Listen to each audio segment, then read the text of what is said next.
오늘 본문을 보면 19절에 이렇게 말씀하세요. 하나님을 알 수 있도록 사람들에게 드러내 주셨다라고 이야기합니다.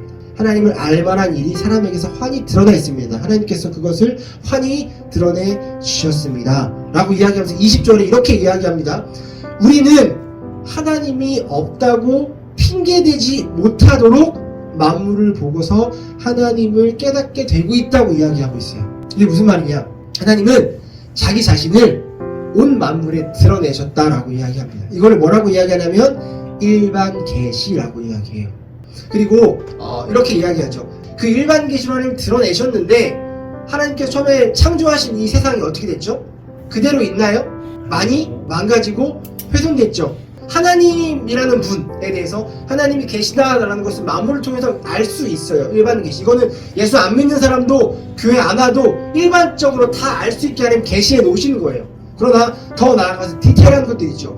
구원에 대해서, 부활에 대해서, 또는 아까 얘기했던 우리 삶 가운데 역사하신 하나님에 대해서는 더 깊이 알 수 있도록 특별 계시를 우리에게 허락하셨는데 그게 성경이고 더 나아가 신비적인 체험이나 여러 가지 개인적인 경험들이에요. 그러면 교회 다니는 사람들은 특별 계시를 통해서 하나님을 알 수 있다고 하는데 예수 안 믿는 사람들도 교회를 안 나오는 사람들도 뭘 통해서 일반 계시, 온 만물에 하나님의 형상이 하나님의 모든 것들이 깃들어져 있다라고 로마서는 이야기하고 있어요. 그러니까 핑계댈 수가 없대요. 야 하나님 없어. 그거는 내가 없다고 믿는 거지 하나님이 하나님을 알 수 있도록 우리의 삶 가운데 이미 많은 것들을 통해서 자신을 계시하셨다라는 거예요. 그래서 여러분 그 하나님을 어떻게 믿냐는 거죠. 하나님은 이스라엘의 구약을 통해 말씀하신 것처럼 온 인류에게 세상을 통해서 자신을 드러내셨습니다.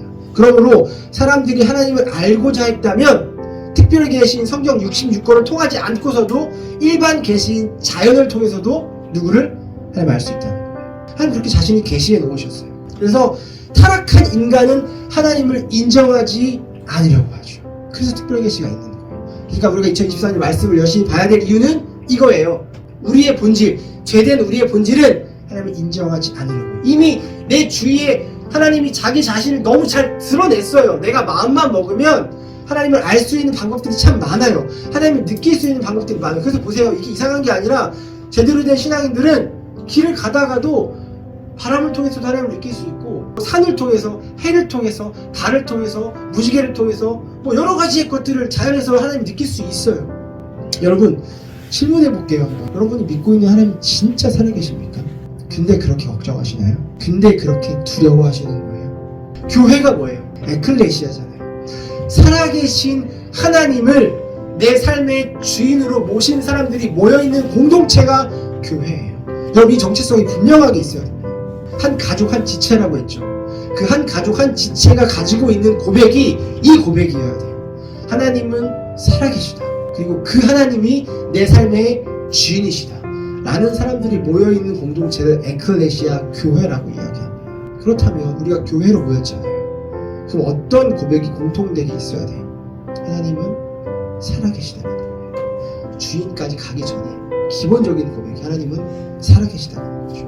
대부분 걱정과 염려, 관계적 그리고 여러 가지 문제, 돈으로 인한 물질에 대한 문제, 두려움, 건강과 가정과 개인적인 문제로 인한 걱정이었어요. 다들 걱정이었어요. 두려움, 염려였어요. 근데 그게 다 돈, 건강, 인간관계, 이 땅에서 자기가 원하는 것들이 이루어지지 않는 것들, 가정의 문제 이런 것들이었거든요. 이게 이상한 건 아니에요. 두려울 수 있단 말이에요. 왜요? 연약하니까. 그러니까 이거 하지 말라는 거 아니에요. 두려울 수 있어요. 목사님 안 들었습니까? 저도 두려울 때 있죠. 근데 지금 이 얘기하는 게 아니라 여러분들에게 이 얘기를 하고 싶어요. 뭐냐면 내가 소중히 여겼던 관계가 깨지면 대체 왜 두려운 거예요? 돈이 없으면 진짜 왜 두려운 거예요? 건강이 갑자기 안 좋아지면 왜 두려운 거예요? 돈이 없으면 굶을까봐? 건강이 안 좋으면 죽을까봐?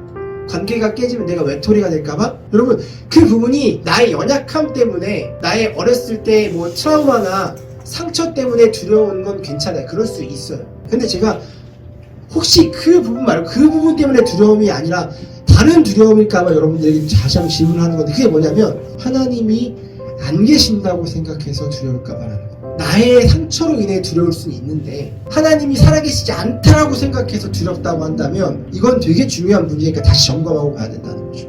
건강의 주인은, 우리 생명의 주인은 누구예요? 하나님이란 말이에요.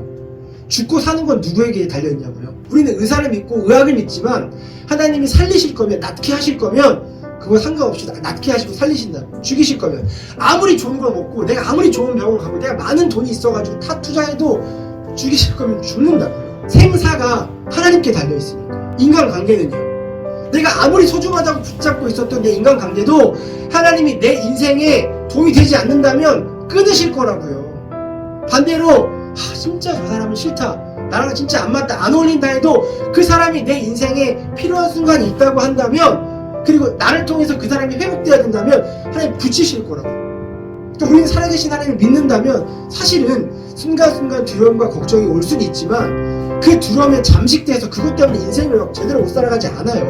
여러분들은 뭐 때문에 두려운지 한번 지금 말하지 않아도 가슴속으로 생각해보세요. 어떤 부분이 어그러졌을 때, 어떤 부분이 채워지지 않았을 때 난 두려운가? 그게 나왔으면 그럼 난 그게 왜 두려운가? 상처 때문인가? 아니면 하나님이 살아계시지 않다고 생각하기 때문인가? 한번 생각해 보셨으면 좋겠어요.